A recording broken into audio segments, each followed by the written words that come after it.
Eu gostaria que a senhora se apresentasse, dissesse o seu nome completo, a sua idade, a sua profissão.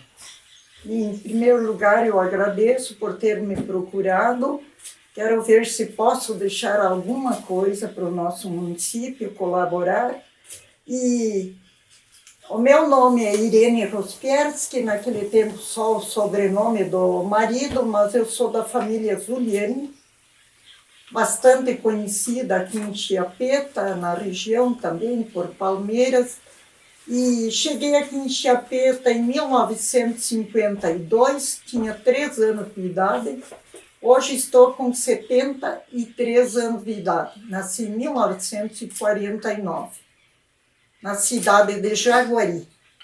Daí a gente se mudou para cá, porque as terras lá tinham muito pedregulho, pedras lá, e com aquela promessa que aqui seria bem melhor.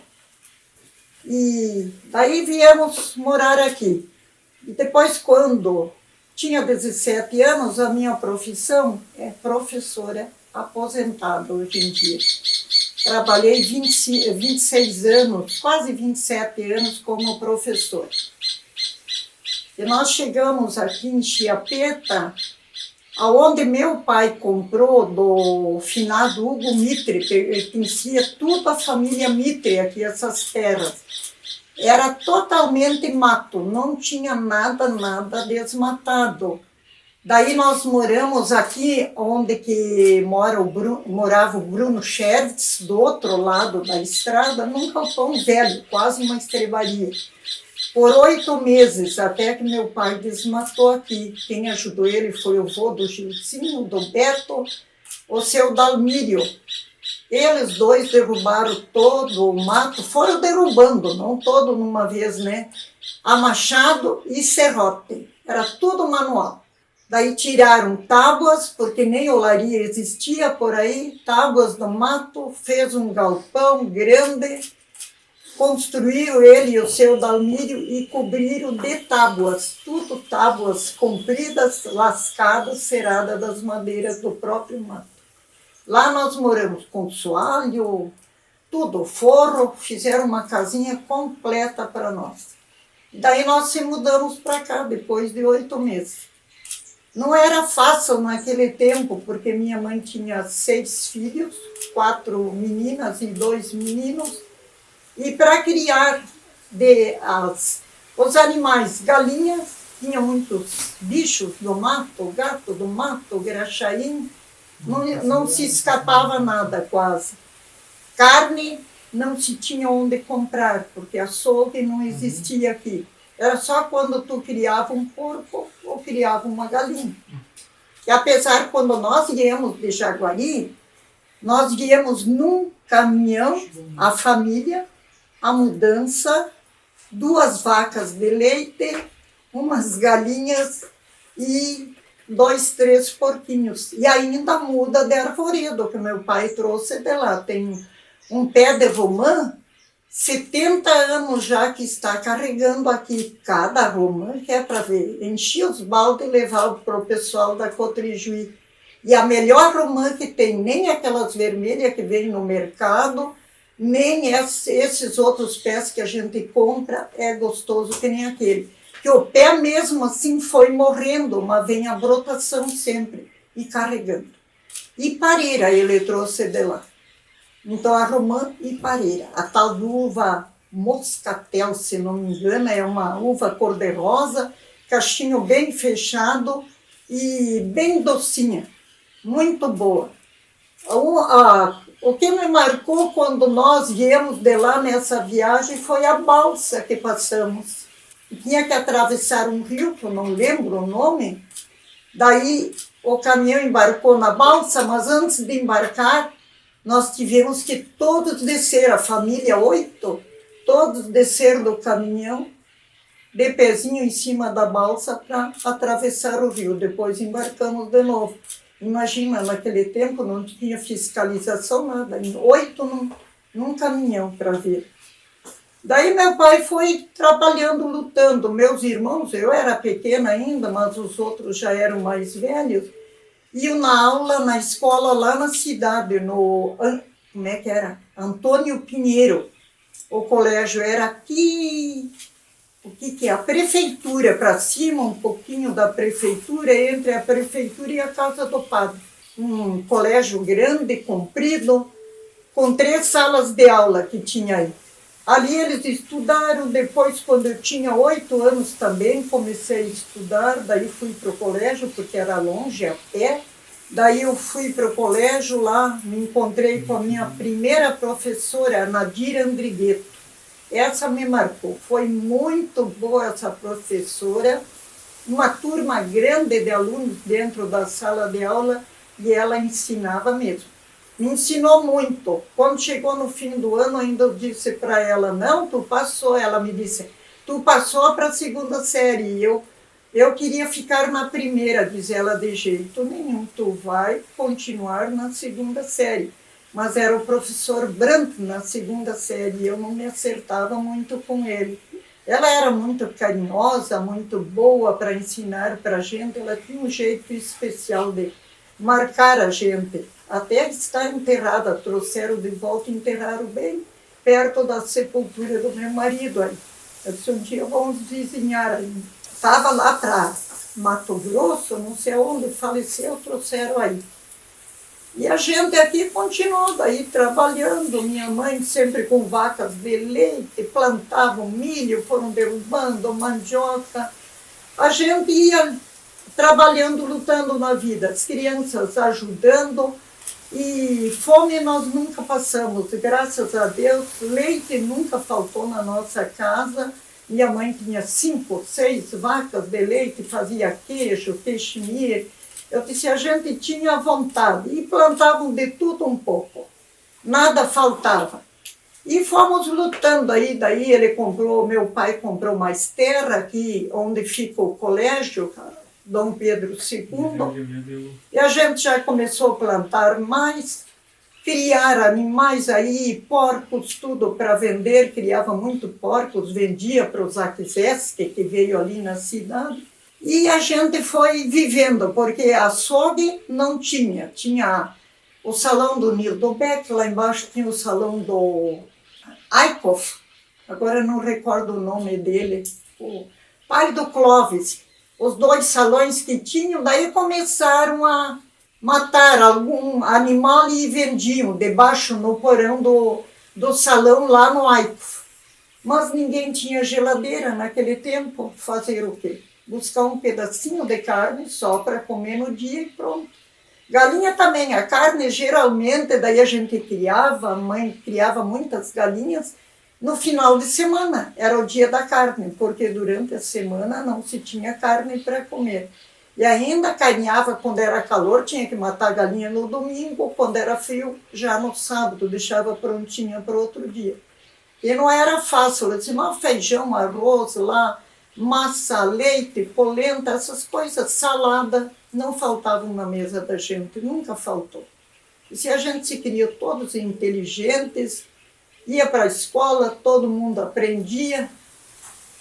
Uma vida saudável. Brincava muito, muito e trabalhava também. Porque meu pai tinha uma olaria aqui na frente, até a estrada, uma olaria grande de tijolos, e a gente tinha que ajudar muito nessa olaria mesmo que não gostasse. Inverno não era fácil, aquele barro, e rachavam até as mãos lá naquela olaria. E os tijolos do altar da Igreja Católica, onde nós pisamos em cima lá, talvez passaram nas minhas mãos aqueles tijolos. Da Igreja Evangélica também, tijolos, vendeu muito para a Igreja Evangélica, e ele vendeu. E lá para Santo Antônio, vinham de fora, com carroça de cavalos, buscar tijolos aí na olaria. Até depois, quando eu casei, eu fui morar nas Brancas. Casei com 19 anos, meu marido tinha terra lá que ganhou do pai dele. José Rospierski, 27 hectares. Daí o pai queria vender aqui, daí até eu disse para o meu marido, eu só volto para lá se tu termina com aquela olaria. E daí ele aceitou. Aos pouquinhos foi desmanchando, foi vendendo tudo. Eu disse, essa olaria eu não quero, só planta porque é só para a gente se enferrujar, mas aquilo não era lida fácil, era uma lida muito difícil. A gente ia para a aula, chegava de meio-dia, muitas vezes de lá até aqui, da cidade até aqui, levava quase uma hora, criança, devagar, brincando, conversando, não dava tempo nem de comer, já estavam chamando, vamos para a olaria, vai começar o serviço, esperando. E daí a gente passava a tarde inteira, quase anoitecia lá. Trabalhava muito, eu disse, e se criamos bem? Todo mundo bem, sem vício, sem nada, 6 filhos, meu pai não deixava tomar mate, não deixava fumar, não deixava beber, que até hoje eu não sei arrumar uma cuia para chimarrão, minha irmã que mora em Santa Maria também não, mas os outros pegaram o vício de tomar chimarrão depois de casado. Meu pai não tomava e não queria que os filhos tomassem também, nada de vício. Eu disse, e daí o colégio e o trabalho envolviam a gente, mas brincava também. Apesar de trabalhar, a gente brincava, se divertia até de noite, vagalume de um lado, vagalume de outro, pegando. Que hoje em dia, com a minha neta agora, quando esteve aqui, a gente notou que não tem mais vagalumes, eu acho que estão em extinção. Me diz ela, por que será, avó, que estão em extinção? Acho que por causa de madeiras que não existem mais, eles se criavam nas madeiras podres, quando ficavam nas roças novas. Acho que uma noite que nós vimos um vagalume só. Ela queria conhecer os vagalumes, eu disse, mas eu acho que não tem mais já, se foram também. Eu disse, depois eu, quando tinha uns 13, 14 anos, saí, fui para o colégio, os outros mais velhos casaram, 2 deles. Daí o pai queria muito que a gente estudasse, daí eu fui para o colégio, estudei 2 anos aqui no Verzeri, em Santo Ângelo, tempo do ginásio, daí vim para Catuípe, que tinha o magistério, também estudei ali em Catuípe. Depois só voltei quando tive minha filha, 1975. Que eu voltei para Catuípe lá, mas não deu para ver a cidade. Até perguntei para os funcionários da Ceriluz, vieram aqui, como é que está Catuípe? Não tem mais nada. Eu disse, como assim? Você tinha 2 hospitais, tinha colégio de freira. Diz ele, não existe mais nada. Tem só um postinho de saúde lá. Eu disse, mas não é possível. Em vez de ir para frente, foi para trás. Diz ele, a política, um pouco a gente alega de falta de empresas na nossa cidade. Vê como é que é quando não é bem administrada. Então, em vez de ir para frente, vai para trás. Eu disse, graças a Deus, a nossa é bem ao contrário. Cada dia melhor. Disse, quando a gente sabe escolher um bom administrador, vai para frente mesmo. E esperamos que vai ainda muito mais para frente. Muita coisa boa foi feita na nossa cidade. E ainda tem para fazer, eu disse, empresas se colocando e dando emprego. O pessoal quer emprego, também quer trabalhar. Eu disse, então, é muito bom para o município e para o povo do município também. Com certeza. E vai crescer cada vez mais, né? Vai. Até meu filho se admirou, ele estudou 3 anos medicina, daí em Pelotas, abandonou, foi lá para o Espírito Santo já há 20 anos, voltou para cá, achou muito linda a cidade, muito linda. Já fazia tempinho que ele não vinha mais, quando meu marido faleceu, mas se admirou de ver a cidade, o que cresceu, o que está bonito. Prof, eu queria que a senhora contasse um pouco mais sobre a sua família, sobre os seus pais, os seus avós, de onde eles vieram, qual a origem do sobrenome Rospier. Aliás, Zuliane, né, que é o seu de casa. Sim, do meu eu sei contar. Do dele, a minha menina já pesquisou bastante, pouca coisa encontrou. Que o meu avô veio da Itália em 1886. O dia a gente não sabe. Ela arrumou cidadania italiana para ela lá. Daí ela descobriu muita coisa sobre ele, diz que é uma família muito grande na Itália, Zuliani, onde vai tem Zuliani lá. Diz que de profissões boas lá, muitos até cientistas, médicos lá. Diz que uma família muito grande, como tem aqui no Brasil, até no Rio de Janeiro, tem, a gente vê na internet ainda. A gente procura se comunicar, todos somos parentes, só que nós temos na família Zuliani, uns que começam com Z, outros começam com G e outros com J. Isso era erro no cartório. A gente ia lá para registrar, eles acabavam botando como eles queriam. Daí meu avô veio para cá, casou com a minha avó também, que era Pes, veio da Itália. Eles vinham de lá, a mesma terra é de Pádua. Meu avô disse que os parentes do presidente Bolsonaro são de lá. Até a minha prima me disse, então somos parentes. Eu disse, não, nós somos patrícios. Somos da mesma terra, Pádua, é perto, se não me engano, de Veneza.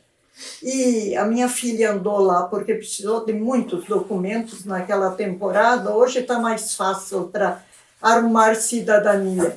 E daí eles trabalharam lá em Jaguari, tiveram, se não me engano, 8 filhos. Eu lembro, com 3 aninhos, lembro da minha nona, que a gente ia na casa dela, onde morava, passava um riacho. A nossa casa, lembro também, tinha um açude muito grande. Naquele tempo não se falava em carpa, em outro peixe aí era tal de traíra, que criavam nos açudes. Eu ainda trago bastante lembranças de lá. Daí o meu pai resolveu de se mudar, a nona era viva ainda. O meu nono morreu aos 41, 46 anos, bem novo. Naquele tempo não se vivia tanto tempo assim que nem hoje. E até mudando o assunto, até a minha irmã me disse, olha a Glória Maria agora, o que faz levar tanto tempo, com 73 anos, jornalista, aquela tão querida, diz ela, mas tomava 80, 90 comprimidos por dia. Eu disse para ela, eu não tomo nada e estou com 73 ainda. Não acredito que é o remédio que está levando a gente, não. Acho que é o que a gente come, a gente hoje em dia tem mais tempo de vida do que antigamente. Daí meu pai resolveu de vir aqui para Chiapeta, terra, muita gente de Jaguari se mudando para cá, que era uma terra prometida, terra boa aqui, terra forte, porque lá bastante pedra e já as plantas não davam mais direito depois de tanta explorada e não tinha adubo, não tinha nada para botar nas plantas, fertilizantes. Daí veio para cá e se deu bem. Daí moramos naquele galpão que ele construiu, ele mesmo, o seu Dalmírio. Depois construiu essa casa, mas morou pouco tempo aqui. 8 anos se mudou para a cidade, para cima do Kowalski. Daí os mesmos que construíram aqui, construíram lá na cidade. A casa para ele, 3 casas, uma ao lado da outra aí que tem lá para cima do Dr. Kowalski. E daí o meu marido comprou aqui e viemos para cá, 52 já, agora está fazendo 53 anos que eu estou morando aqui. E sempre nessa casa, até agora está precisando de uma reforma, mas é que naquele tempo se usava material para construção, era bom demais, porque eu não tenho uma porta da minha casa estragada, não tenho uma veneziana, não tem nada, nem a maçaneta, a maioria nunca foi trocada, talvez 2 portas que foi trocada a maçaneta. 52 anos aqui dentro. A única coisa que destruiu um pouco aquele granizo em 2012. O telhado, as telhas de barro velhas, já há tantos anos, quebrou bastante telha, mas nas venezianas nenhuma. Vi na cidade, pessoal, amigos lá com casa nova, veneziana, tudo quebrado. Eu disse, aqui dava cada estouro nas venezianas, mas nenhuma, aguentou tudo. Foi o único temporal do granizo. E agora a gente, depois de reforma, não fez, só deu uma pintura nela e agora já estava na hora de reformar ela, pintar de novo tudo, mas não deu tempo. Disse, agora eu não sei por quanto tempo eu fico aqui ainda. Talvez até o fim do ano, talvez o ano que vem. Eu disse, eu não posso continuar sozinha aqui daí. Não é fácil. Eu disse, a gente ama o lugar, porque o meu marido também sempre dizia, eu gosto, eu dizia para ele, homem, vamos para a cidade, chega aqui da colônia. Dizia ele para mim, só depois de morto. Eu amo esse lugar aqui, eu acho muito bonito, dizer. Andava muito por aí, pelas lavouras, apesar que já tinha arrendado, mas ele gostava do lugar, se a gente se apega. Mas é que um dia, de um jeito ou outro, a gente tem que sair, não adianta se apegar tanto assim. E com 19 anos eu morava aqui, daí eu comecei a lecionar, parei de estudar, 17 anos, aliás. Daí eu comecei lá embaixo, no seu Lauro Fritz, na Barromeu da Ávila Chiapeta. Tinha uma turma bem grande de alunos lá, acho que uns 50, mais. Eu e a Jandira Herman lecionamos lá, falta de professora, daí o Claudino Zimmer me botou lecionar lá. Peguei quarta e quinta e segunda série. Gostei muito lá do lugar, os pais, tudo, as crianças. Primeira vez que trabalhava com crianças, mas gostei mesmo. Mas daí trabalhei 1 ano e pouco lá, casei, me encontrei com o Emílio, casei e fui para as Brancas, porque lá era a terra dele. Daí também surgiu uma vaga lá na escola, estava o professor saindo. Daí lecionei lá, tinha bastante, quase 50 alunos de primeira a quarta série, sozinha lá na escola. Tu batalhava para fazer alguma coisa, não era fácil com tantas crianças assim esperando por ti. Mas eram boas, sempre as crianças, aonde eu lecionei, as crianças eram muito queridas, os pais também.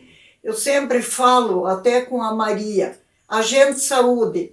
Hoje em dia a mãe alega assim, ela trabalha para fora, ela tem 1 ou 2 filhos, não sobra tempo para o filho, eu não tenho tempo de atender os filhos, mas eu digo assim, o tempo a gente faz. As mães do meu tempo, quando lecionavam, era 6, 8, 9, 10, até 12 filhos, e tinha tempo para os filhos. Trabalhavam na lavoura, ajudavam o marido o dia inteiro na lavoura, levavam as crianças, lavavam aquelas roupas todas à mão, ruim de lavar, aqueles brinquevinhos que chegava quase que tirar a pele das mãos para limpar, vacas de leite, todo o serviço, mas crianças nunca apareciam sem fazer o tema, sem saber a lição. Vinham prontinhas outro dia com tudo para a escola. E qual era a luz que tinha? Luz elétrica? Lampião a querosene. Muitas vezes tinham que disputar o lampião para a mãe fazer a janta e para eles poderem estudar. Ganhava o seu materialzinho limpinho para a escola todo dia, apesar de não ter banheiro, ninguém tinha banheiro. E nós, muito atrevidas, ainda tinha o dia que a gente fazia uma vistoria neles lá, o dia da higiene, para ver se estava todo mundo limpinho. As unhas, tudo limpinho, tomou banho, coitadinhos tomavam na bacia, lá num riachozinho, numa valeta de água, porque ninguém tinha banheiro naquele tempo. Eu disse, então tinha até o dia para a gente dar uma olhadinha se estava todo mundo limpo. E vinha com material, sempre o que a gente pedia, vinha com material limpinho, cuidadoso que eram. Crianças comportadas, obedientes, sempre apoiadas pelos pais na escola. Hoje em dia se queixam muito dos alunos, se nós não tínhamos o que se queixar, porque dentro dos pais tu tem que ter entrosamento com o pai, com a família, com o pai, com a mãe e a criança. Porque os pais passavam aí 1 vez por semana, a gente hasteava a bandeira, cantava o hino nacional, o hino à bandeira, o hino à independência. Os pais passavam, não tinham carro também. Para ir para a cidade, tinham que ir fazer as comprinhas. Tiravam o chapéu, botavam o chapéu no peito, só vendo a bandeira lá fora hasteada, o respeito que os pais tinham pela bandeira, quando a gente colocava lá fora. Isso hoje em dia desapareceu tudo, isso aí. Não, é difícil tu ver essas coisas.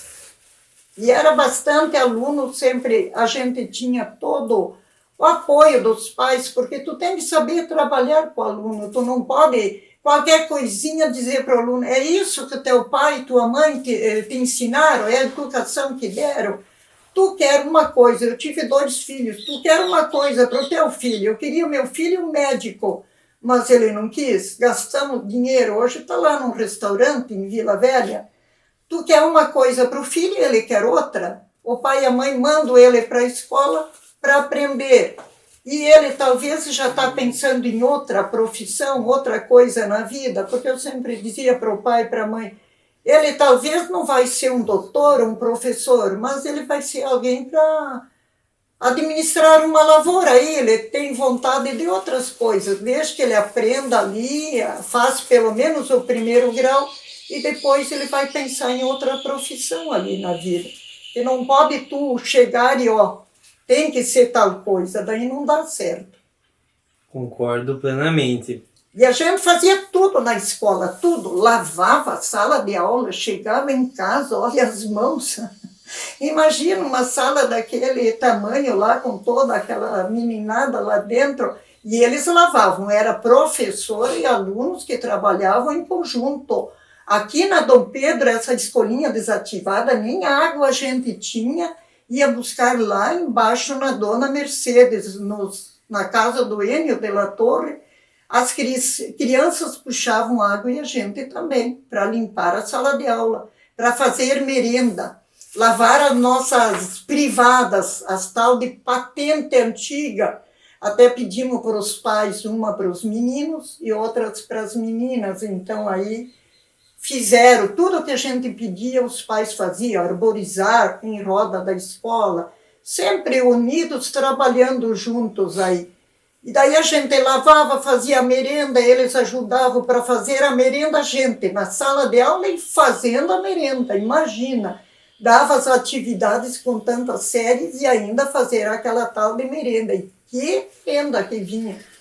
Um fubá, muitas vezes, arroz, massa, macarrão lá, muitas vezes até carunchado já era, leite em pó, não vinha açúcar, e cozinhar lá fora da escola, primeiro tempo, fazer um fogo no chão e cozinhar lá numa panela, numa lata. E ainda cuidar para que saísse limpinho, porque a gente sabia que o que a gente faz para os outros tem que ser mais limpo do que para a gente, eu sempre digo assim.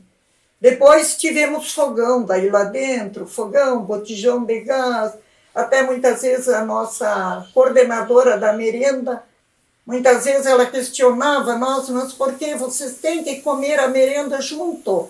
Eu dizia, não é suficiente nem para o aluno, porque quando tu está na sala de aula, fazendo a merenda, dá aquele corre lá na cozinha, já os alunos estão encomendando a panela. Prof, deixa a panela para mim raspar.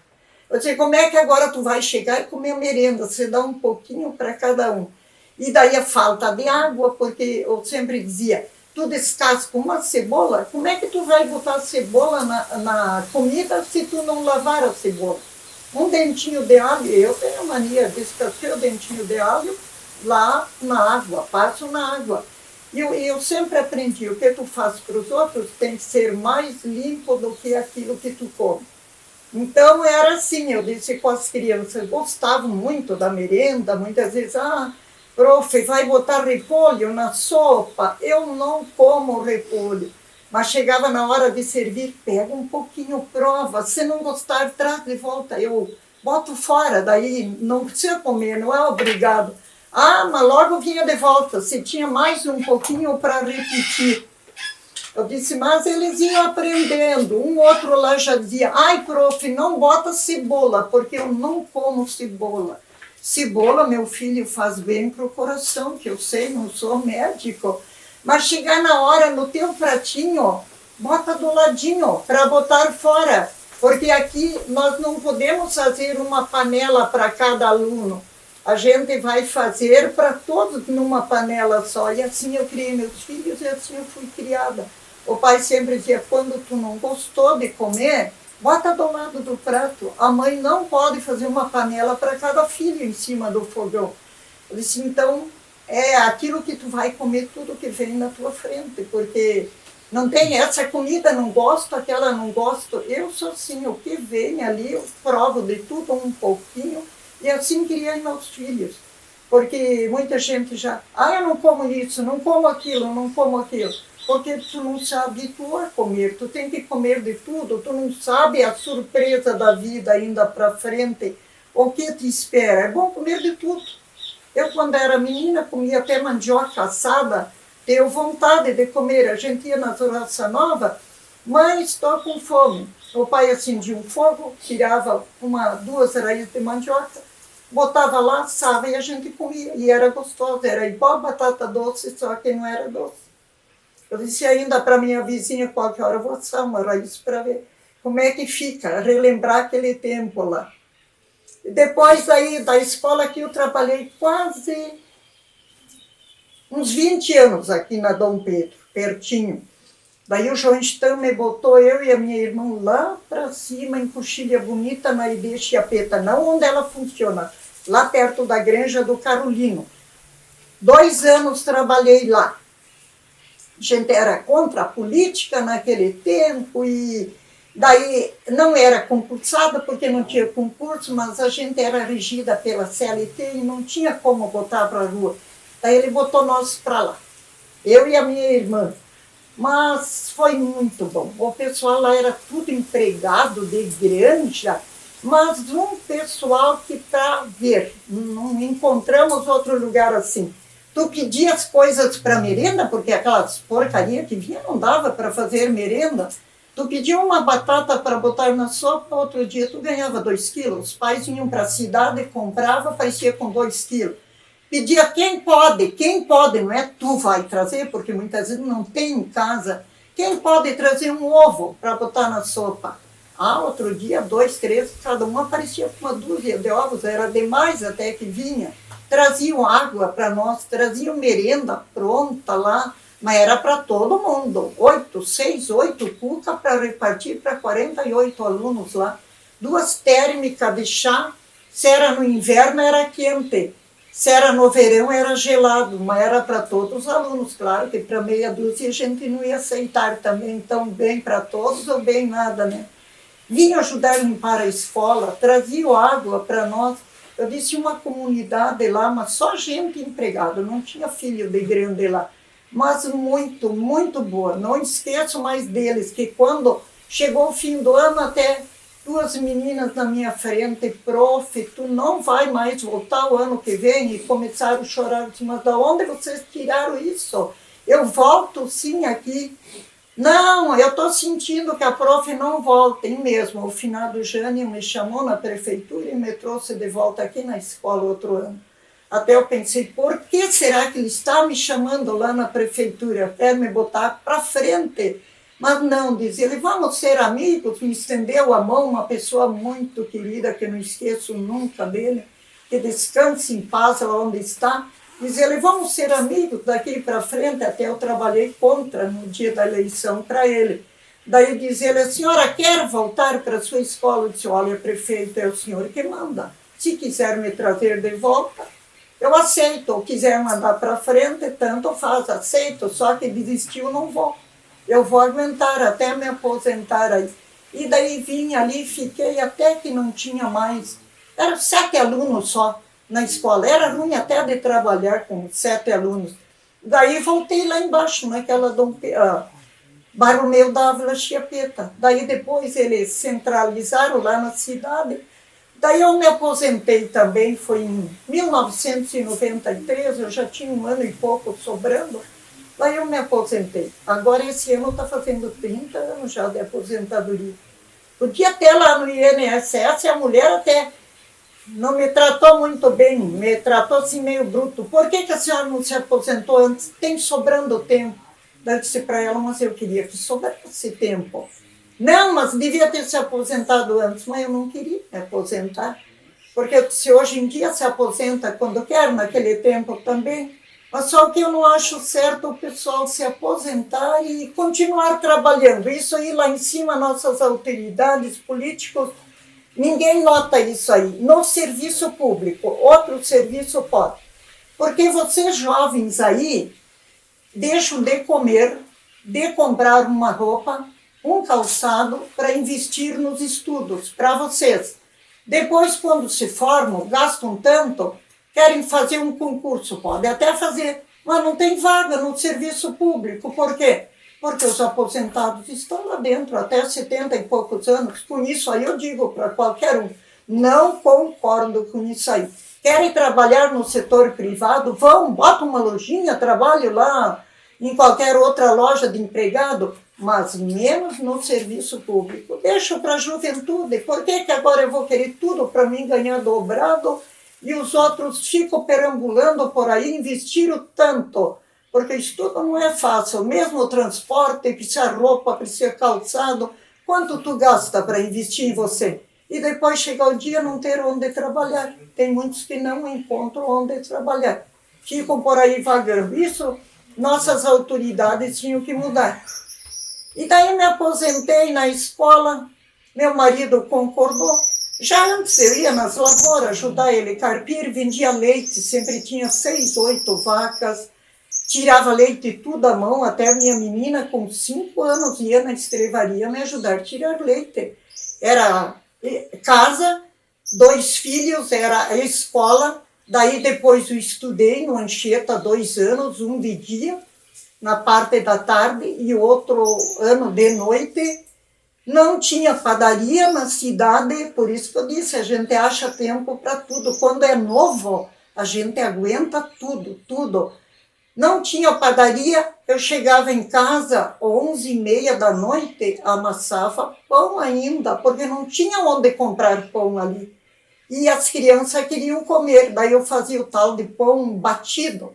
É que nem o pão sovado, mas a massa mole, porque daí ele crescia mais rápido, botava um pouquinho mais de fermento. Até as 3 da madrugada o meu pão estava assado. Para fazer rápido, isso a gente acha tempo, só que eu dormia pouco. Então não sobrava muito tempo. Outro dia, quando ela era perto das 6, já levantar, tirar leite, até às 7 já tinha que estar aqui dentro.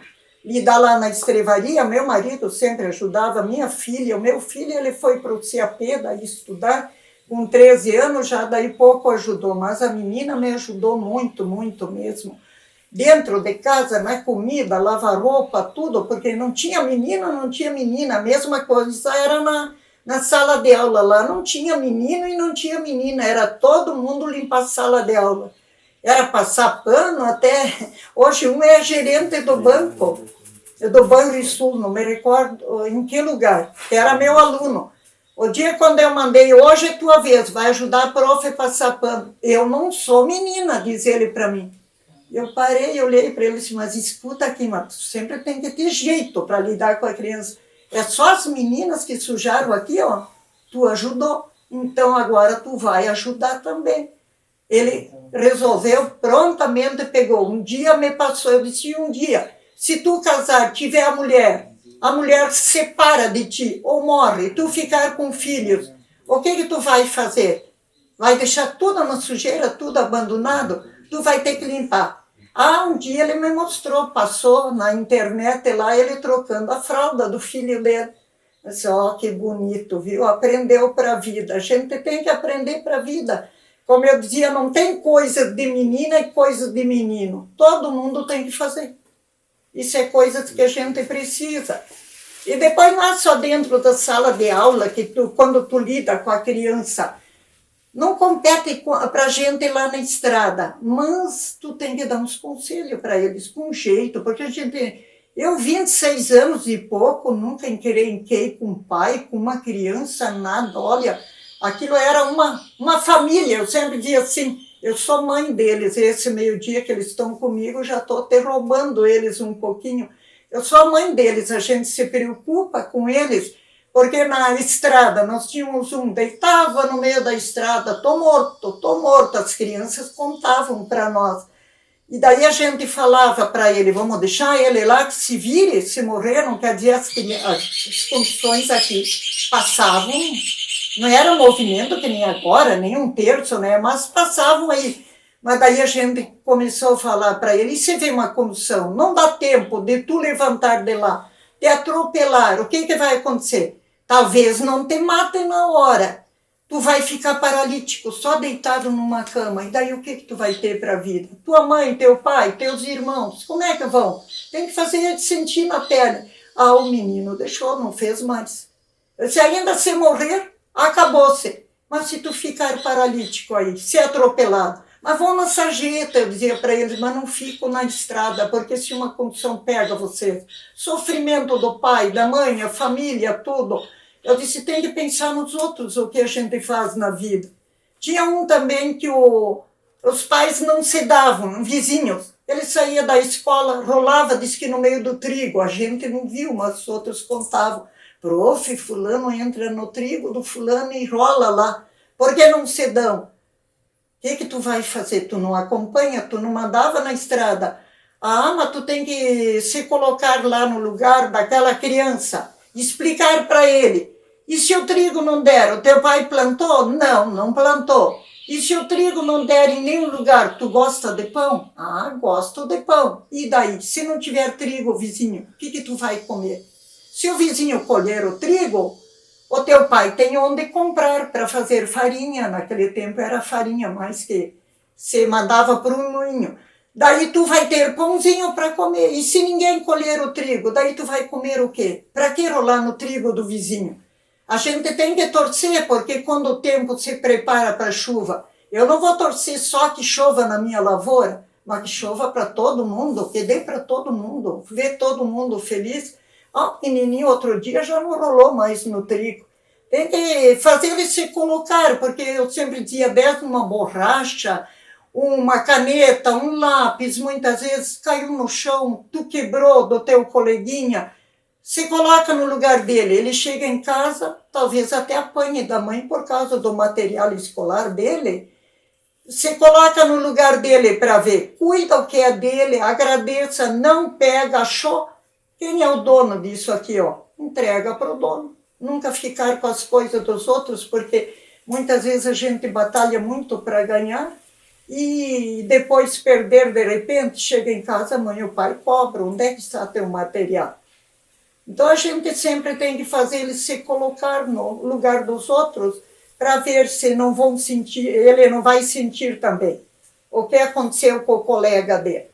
Assim, então a gente vai, porque tem, assim aparece muitas vezes lá, a gente vê na internet as professoras, eu não tenho nada a ver com educação, educação vem de casa, o pai, a mãe que dê. Eu não concordo com elas. Até me perguntam para mim, já vários me perguntaram, eu trabalhei todo aquele tempo, sempre me dei tão bem, tantas lembranças boas, mas me perguntaram para mim, o que tu acha dos alunos baterem em professora? Eu disse, não acho nada, cada um colhe o que planta, porque tu não vai querer dar educação para aluno de segundo, terceiro grau, faculdade. Tem que ajudar para a criança de primeiro grau. Porque nem os pais todos tiveram educação na vida. Quanta gente, tu dá um monte de coisa, nem muito obrigado, ele te diz. Parece que está ganhando do governo, aquilo lá mesmo, que é do governo, agradeça. Ele não sabe dizer muito obrigado, porque eu não admito uma sala de aula onde não exista obrigado, por favor, dá licença, desculpe. Aí que está a educação.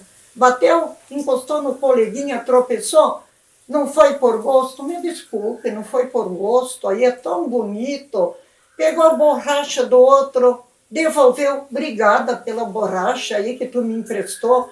Eu acho muito lindo essa parte aí, eu disse, eu acho que é necessário para a criança, primeiro grau, segundo grau, deixa, porque meu pai dizia assim, a árvore, depois que cresceu torta, ninguém mais endireita ela.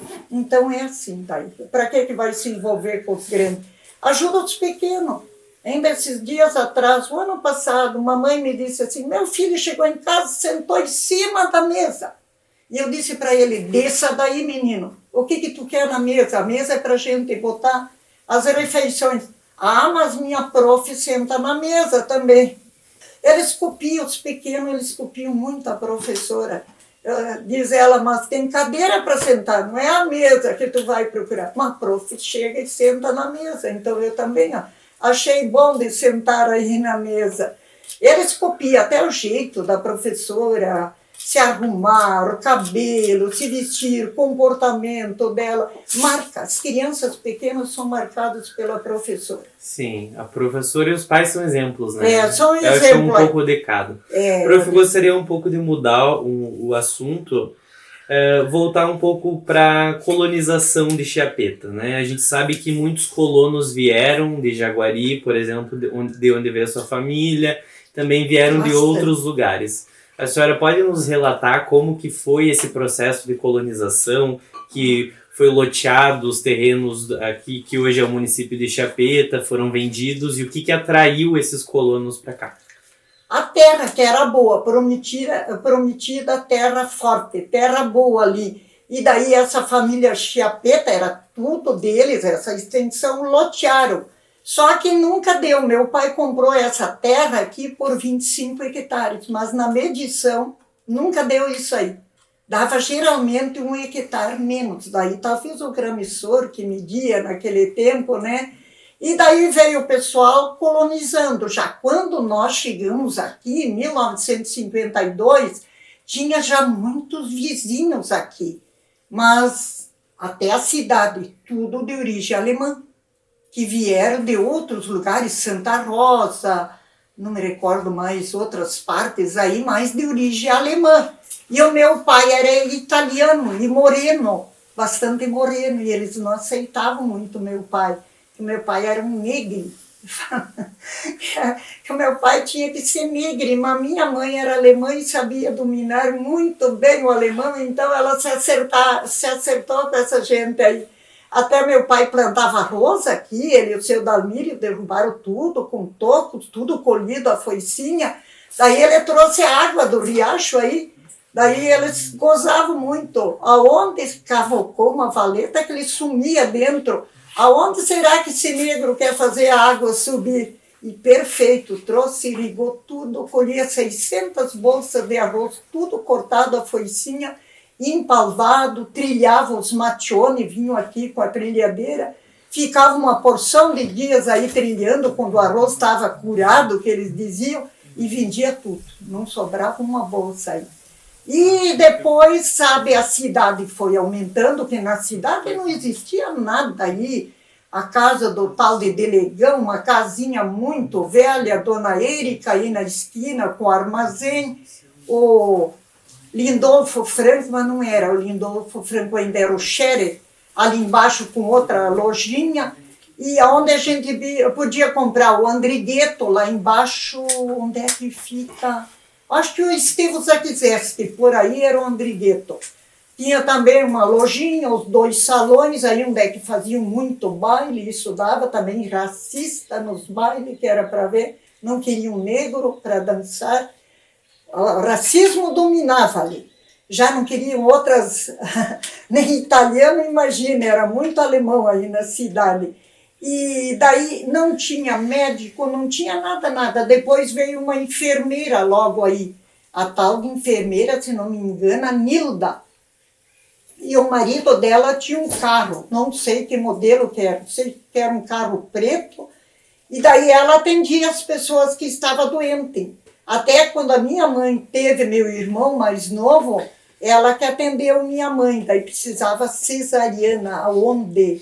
Com aquelas estradinhas de chão foram a Santo Ângelo aquela noite para minha mãe ter o meu irmão lá em Santo Ângelo, no Hospital Santa Isabel, fez cesariana e tudo, mas já tinha passado muito tempo do prazo ainda, quando chegaram lá, e ela acompanhou junto. Com aquelas estradas de chão, imagina quanto tempo levaram. E depois foi crescendo ali, a gente pertenceu a Catuípes, acho que antes, não sei se não foi até Santo Ângelo, e daí eu sei que depois o município, em 1965, se emancipou, daí seu Claudino assumiu de interventor ali na cidade. Aí onde que a nossa praça tão bonita hoje era puro barba de bode, começaram a jogar futebol ali.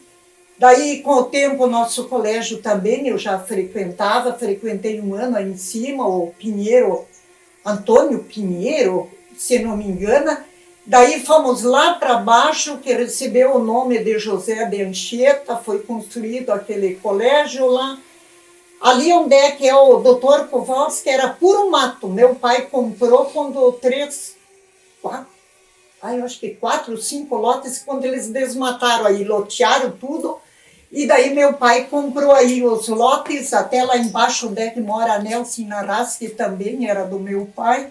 E daí a minha irmã comprou dele e ficou lá morando, construiu casa. E a cidade daí foi crescendo. Mas no início não tinha nada, não tínhamos dentista. Vinha de Santo Ângelo, depois começou a vir um dentista aí. A gente não tinha nada, nada, nada. Chegava Páscoa, Natal, não existia o tal de chocolate para a gente comer. Daí a dona Érica ali trazia Páscoa alguns ovos de açúcar. Eu me lembro que a minha mãe, a gente tem lembrança boa, nunca deixou passar uma Páscoa, um Natal, sem fazer aquelas sacadas de bolacha, latas de bolacha, cuca à vontade, e comprávamos doce para nós, porque para brinquedo não sobrava. A gente também não tinha dinheiro, vinha alguns brinquedos por aí, e a cidade foi crescendo.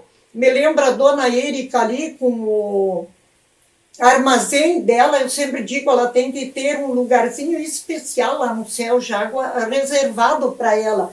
A mãe, o açúcar não era de pacote, a mãe traz 1 quilo de açúcar para mim. O açúcar era nas bolsas grandes, botava na balança um papel por baixo e lá pegava aquela concha e botava 1 quilo de açúcar. A gente saía lá debaixo, daí do Anchieta, numa corrida, chegava aí na dona Érica, já tudo fechado. Ia lá de trás bater a coitada, almoçando ela, o seu Arno.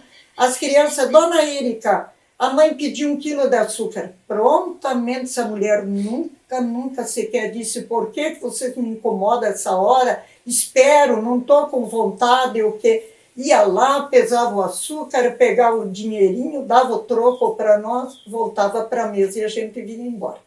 Você incomodava ela um bocado.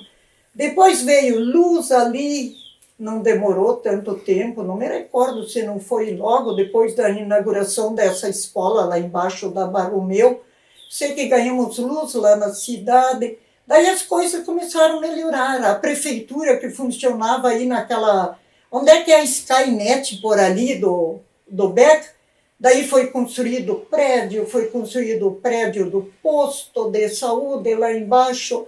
A praça ali foi enfeitado, feito muita coisa bonita, homenagem ao Chiapeta. Eu acho justo, porque eles ajudam muito a cidade ali, eles que começaram, e eu acho que tem que ficar na lembrança mesmo da cidade e a família Chiapeta, que fizeram muita coisa boa aí. Até para o meu pai também, aquela dona Gilda, mulher do Hugo Mitre, não sei se é viva, é morta, o que essa mulher gostava do meu pai, até ovos, galinha, tudo o que ajudava. Meu pai ia lá em Santo Ângelo, na casa dele, muito humilde, saía daqui, recebia como se fosse um governador dentro de casa, o jeito que tratava. A Vitória ainda anda por aí também. Uma família muito boa. Eu acho que as homenagens para eles deve ter mesmo, como tem, deve ter mais ainda aí. Merece. E depois foram vindo aí os prefeitos ali fazendo mais coisas, mas quem levantou mesmo nossa cidade foi o Osmar, com 8 anos, ainda bem que ganhou, e agora o Éder continua fazendo as coisas boas aí. Porque no início não tinha nada aí, nada mesmo. Era um povoadinho ali com uma outra casa só. A gente conversou com a dona Érica Hentz, já entrevistamos ela, e a dona Vitória Chiapeta também. A Vitória foi minha colega no Colégio das Freiras, só que eu estava na 2ª ginasial e ela, eu acho que já estava na 3ª ou na 4ª. Estudava junto, gente muito boa. E a gente vai conversando assim, né, com as pessoas da comunidade, e cada um vai nos trazendo uma informação sobre a história, né? Sim. Gostei muito da sua fala, prof. Tem muitas informações importantes. A gente sabe que o início da história do município começa com as fazendas, né? A Fazenda Sim. Monte Alvão e a Fazenda As Brancas. Até escravos teve aí. A senhora sabe nos contar alguma história dessas fazendas? Olha, da fazenda essa aqui do Chiapeta, nós estamos visitando. Meu pai ia muito na fazenda do Hugo Mitre, visitava muito ele, a dona Gilda ali quando eles vinham, mas eu nunca tinha ido lá. Daí fomos, eu acho que é nessa que é da dona Gilda, que andamos visitando com as crianças, daí tinha cama dos escravos, onde é que pousavam lá, a parte onde é que eles viviam, até mostraram para nós na parede que era sangue de escravo, não confiei muito, não acreditei muito, tantos anos assim, e que existiam umas marcas na parede lá, a figueira lá na frente, muito bonita, mas carneavam animais, aí não gostei. Até naquele dia, quando a gente andou por lá, tinha carneado animais lá na frente, na figueira. E daí a gente sabia de muitas coisas, histórias que tinham os escravos, daí atravessavam aqui o rio Pinheirinho, diz que tinha um trilho ali, até que eles passavam, vinham para cá, iam até o cemitério fazer o que eu não sei, diz que passavam por aí, contavam, o senhor Assis Godoy contava muita história, porque não tinha ponte, não tinha nada, daí disse que tinha uma trilha ali, que os escravos passavam. E eu disse, eles trabalharam muito quando também tinha aquelas revoluções, a gente sabia muito, disse que eles ajudaram muito naquelas revoluções. Até tinha um aluno meu que tinha um diário umas folhas de um diário de um Chiapeta, do pai deles aí.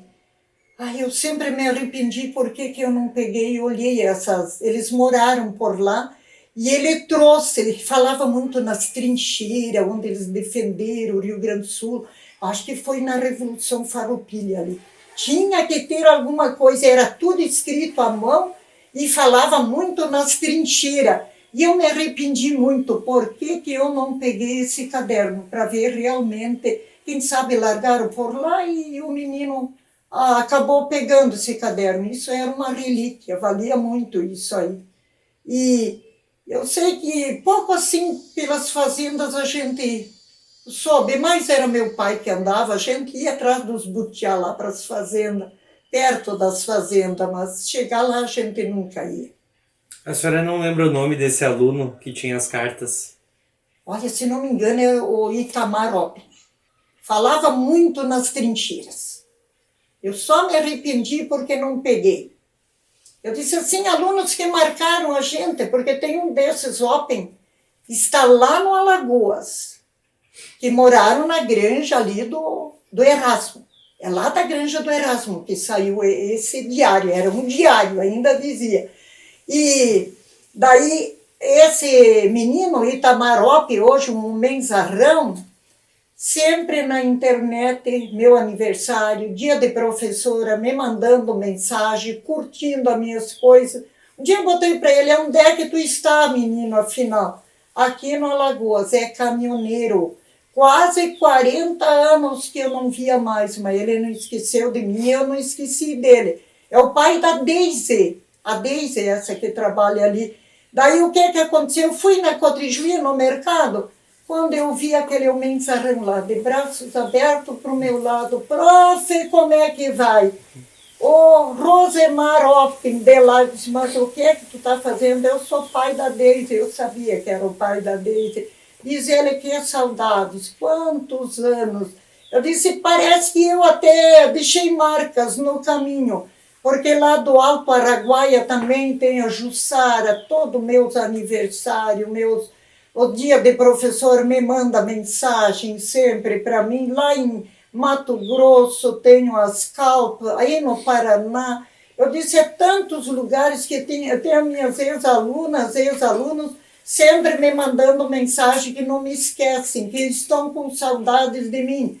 Já me encontrei com um chorando, abrindo os braços e me abraçaram. Eu disse, outros me encontrei, vem me abraçar, e como é que vai? Mas quem é você, afinal? Tem uns que mudam muito quando fico adulto, como o Rosemar, esse do Alagoas não mudou, mas tem outros que tu não reconhece mais. Ah, mas sou teu aluno lá de tal colégio. Daí eu me lembro, eu disse, daí eu mato a saudade.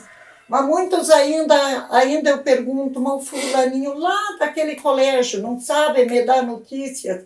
anda lá em Mato Grosso, um dia eu me encontro, eu digo com ele.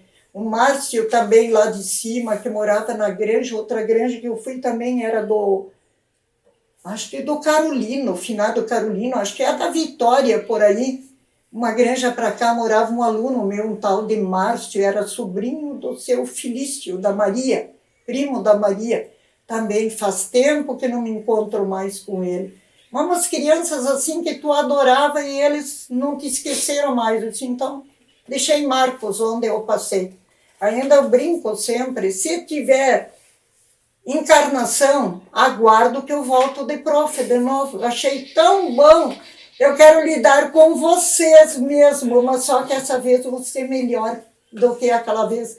A gente botava bastante no castigo, um negócio, mas eu nunca fui de tirar o recreio todo, porque era meia hora o recreio com aquela merenda. Se caso não fazia o tema, não sabia a lição, vamos repartir. 15 minutos tu vai lá, tu come a tua merenda, tu vai na casinha que a gente chamava, se tu precisa, toma água, dá uma corridinha, e os outros 15 tu vai ter que perdoar, tu vai ter que voltar aí para a sala de aula fazer o que tu não fez em casa, tu não estudou. Prontamente aceitava o vinho, muitas vezes conversavam demais. Uma que outra vez vai lá na parede, lá no cantinho, fica de pé, virado para a parede. Tu já fez tudo e não é para conversar. Então ajuda teu coleguinha aí, não tira a atenção dele. Daí ficava. Eu disse, mas isso, muitas vezes marca a criança. Eu disse, mas isso já a gente nem precisa mais fazer. Eles já são bem conscientes do que devem fazer. Isso era gente muito querida. E eu não sei, fosse hoje, eu acho que de primeira a oitava, eu trabalharia com os alunos. E eu imagino que não é, que eles me dizem, tem um terror, é um terror. Se a professora não nasceu para ser professora, tem que ser um terror mesmo. Tu tem que saber lidar com eles e lidar com a mãe e o pai. Não ofenda nunca a mãe e o pai. Eles não merecem, fazem de tudo lá. Daí a criança chega em casa, conta para a mãe e para o pai, muitas vezes vai passando de um para o outro, vai aumentando. E a mãe e o pai também não vão gostar, estão lá trabalhando, dando duro, para receber ofensas. Eu disse, tem que saber levar. Não deve ser fácil. É. Prof, e sobre a Fazendas Brancas, a senhora sabe alguma coisa? Eu lecionei lá 1 ano e um pouquinho, morei lá na terra, que eu não sei, ali era, acho que do meu sogro, ele tinha granja, foi um dos primeiros que tinha trator, tinha máquina. O pai do meu marido era bem de vida, daí nós moramos lá onde é que era, dos Yankee, mas não sei. O Canabarinho parece que pegou essa terra, foi a leilão, morava todos os irmãos do meu marido lá. O meu marido ganhou 27 hectares do pai dele e os outros todos ganharam 30 e poucos hectares. Meu marido ganhou mesmo, mas sempre foi bem agradecido. Era uma pessoa muito boa, sabia ser bem agradecido, dizia ele, graças que o meu pai me deu. E ele estudou, meu marido, em Passo Fundo também, daí deu aquela revolta com o Brizola em 64, mandaram tudo para casa, eles quase se perderam, se o pai dele não tivesse ido encontrar, tinha condução. Movimento da legalidade. E daí mandaram embora, daí não quis mais voltar para o colégio, veio embora e não voltou mais, foi pegar na lavoura. Eu sei que ali, daí eles construíram a vida, o velho era bem de vida, veio depois para a cidade, deixou os filhos morando, até nós moramos lá uma temporada, era um lugar bom, mas era muito longe da cidade para mim vir, era curso, era reuniões e coisas que tinha, daí eu disse, vamos embora, vamos lá para a cidade. E os irmãos dele saíram todos para Mato Grosso. Toda a turma foi embora para Mato Grosso. E depois o pessoal entrou e foi comprando lá, mas terras eram muito boas, mato e muito bom. Mas a fazenda As Brancas a senhora não conheceu? Não conheci. Diz que esse nome surgiu porque o que criava lá, que era fazendeiro, uma fazenda, tinha muitas vacas brancas, por isso que surgiu o nome de As Brancas. Assim contavam para nós, que eu perguntei, por que esse nome de As Brancas? O fazendeiro lá, eu não sei como é que era o nome, também sabia até o nome desse aí. Não era Anes Dias, era uma coisa assim parecida lá. Diz que vinha das vacas brancas que o homem criava lá. que terra boa lá, lugar bom, tudo. Mas também foi ficando deserto o pessoal para a cidade, que nem aqui agora. Tu conta os moradores que tem lá debaixo do Buricá até na cidade. Aquela vez era um vizinho perto do outro. Todo mundo para a cidade, para o Paraná, Santa Catarina, e foram indo embora. Daqui foram sumindo todos os moradores. Ficou meu pai aqui. Do lado, desse lado do riacho e do outro, era cheio de moradores. Até aqui onde morava seu Dalmírio, quando nós viemos do outro lado, já era desmatado. Tinha 3 moradores. Depois foram indo. O seu Dalmírio foi para a granja, para a fazenda lá em cima, e a maioria para a cidade, em busca de coisa melhor. Diminuiu muito, né, a população interior. Muito, muito. Prof, a gente já vai finalizando a nossa entrevista, né? Já faz 1 hora que a gente começou e a gente também tem outra agora marcada para agora, depois da senhora. E a gente sempre finaliza perguntando para os nossos entrevistados se eles gostariam de deixar uma mensagem final, né? Que vai ficar gravado esse material e poderá ser assistido posteriormente pelos seus netos, futuros bisnetos, seus filhos também. Se a senhora quer deixar uma mensagem final para eles e também qual é a importância de fazer esse trabalho de resgate, né? De deixar registrado essas histórias. Por esse trabalho de resgate, só tenho que agradecer, é muito importante deixar para nossas gerações novas que vêm saber como era nosso município e como surgiu isso aí. Que as coisas não são assim tudo como a gente acha de repente. Veio aos pouquinhos, quase que do nada, né? E eu espero que o município cresça mais, apesar de eu já estar ficando velha, com 73, porque eu e Chiapeta, eu sempre digo, até para os meus filhos, querendo me levar para lá, para Londres, para Vila Velha, Espírito Santo, não saio daqui. Porque eu amo Chiapeta, eu cresci junto com ela. Não nasci aqui, mas vim com 3 anos, cresci junto com ela. Vi aos poucos ela crescendo, ficando bonita, a gente tendo as coisas, vai aí nos mercados, hospital que o nosso prefeito Osmar 2 vezes já lutou, não deixou fechar. E eu acho importante ter hospital aí no nosso lugar. Nós precisamos dele. E como? E tantas coisas aí, o colégio enorme, o colégio que eu estudei agora está grande lá, pena que cada vez vai ficando menos alunos agora, e o pior que mais adiante nem professores vai ter pelo jeito que vai. Mas eu disse, a cidade vai indo cada vez mais bonita, aquele parque lá ainda, eu disse para os meus filhos, vão lá ver, é outra cidade ali que o prefeito Osmar fez em Chiapeta, asfaltado, bonita, aquelas casinhas, o lugar, população que mora lá. E é como eu disse, e se voltar de novo, eu quero voltar para ser professor e pegar os mesmos alunos, mas só vai ser diferente, vou ser melhor. Essa vez não deu para ser, mas a luta não era difícil, era fácil, a gente achava bom, não sabia que tinha coisa melhor. E era divertido de ir lá ver aquelas crianças lendo. Tu ensinava quando eu estava escrevendo palavras, estava lendo, estava aprendendo a tabuada, fazendo continha, e é muito gratificante. Até hoje encontro, todos foram para o bom caminho, vem me abraçar, prof, graças à senhora eu aprendi a tabuada. Graças à senhora eu sei cantar o hino. Mas como é bom, é isso que eu gosto de ouvir mesmo. Eu disse, mas dos meus alunos, todos foram para o bom caminho, não sei de nenhum. Uma pena que uns já partiram, uma porção partiram antes que eu aí, porque vieram eles de alunos meus e me trouxeram os filhos dele lá na escola. Prof, hoje vim trazer meu filho aqui para a senhora. Educar, ensina como me ensinou. Eu disse, é gratificante para a gente. Fiquei triste quando uns partiram aí antes do tempo, antes do combinado, tudo novos ainda. E a mensagem final para os seus filhos, netos, algo que a senhora tenha aprendido nesse tempo de vida?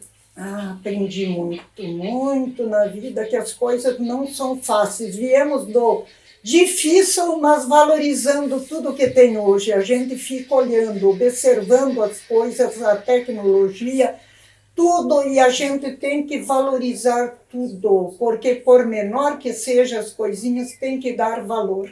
Sempre. Se é pouco, completo bastante com aquele pouco, como dizia meu pai. Se tu tiver 90, se tu acha pouco 10, tu nunca vai completar os 100 sem os 10. Tem que valorizar o pouco para ter bastante. Que eles voltam um dia para cá e vêm ver o nosso lugar aqui, onde é que eles nasceram, vão se sentir felizes de ver o lugar onde é que eles nasceram, cresceram, até pelos 12, 13 anos, depois saíram, que eles vão ver como ficou lindo aí, que vale a pena ficar aqui.